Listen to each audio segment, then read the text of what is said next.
விசுவாசம் எல்லாரிடத்திலும் இல்லையே. இன்றைக்கு பரிசுத்தவான்கள் துன்பப்படுத்தப்படுவதற்கு காரணம், சபைகள் இடிக்கப்படுவதற்கு காரணம், ஜீவனுள்ள தேவனுடைய ஜனங்கள் இரத்த சாட்சிகளாக கொல்லப்படுவதற்கு காரணம் ஜனங்களிடத்தில் விசுவாசம் இல்லாதபடினாலே. எல்லாரிடத்திலும் விசுவாசம் இல்லையே. பொல்லாத மனுஷர் கை நின்று நாங்கள் விடுதலை ஆக்கப்படும்படி அல்லது நாங்கள் விடுவிக்கப்படும்படி எங்களுக்காக ஜெபியுங்கள் என்று சொல்கிற அப்போஸ்தலனாகிய பவுல் விசுவாசம் எல்லாரிடத்திலும் இல்லையே என்று எழுதுகிறார்.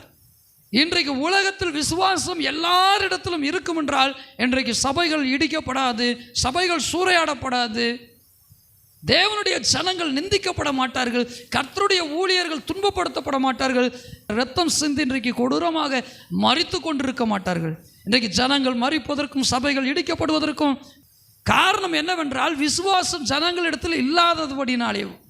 ஜனங்கள் இன்றைக்கு விசுவாசிக்க ஆரம்பிப்பார்கள் என்றால் எல்லா இடத்திலும் விசுவாசிகள் அல்லது கர்த்தருடைய வார்த்தையை விசுவாசிக்கிறவர்கள் எழும்புவார்கள் என்றால் பரிசுத்தவான்கள் துன்பப்படுத்தப்படுவதில்லை. அவ விசுவாசம் இல்லாதவர்கள் தேவனுடைய ஊழியர்களை நிந்திக்கிறாங்க, துன்பப்படுத்துகிறாங்க, கொல்லுவதற்கும் அழிப்பதற்கும் முயற்சி செய்கிறாங்க. விசுவாசம் உள்ளவங்க என்ன செய்யணுமா? தேவனுடைய ஊழியர்களை தேவன் காக்கும்படி, தம்முடைய தூதர்களை அனுப்பி பாதுகாக்கும்படி, தம்முடைய பிரசன்னத்தால் பாதுகாக்கும்படி ஜெபிப்பதற்கு அவர்களுடைய கடமையாக இருக்கிறது. ஆமென்.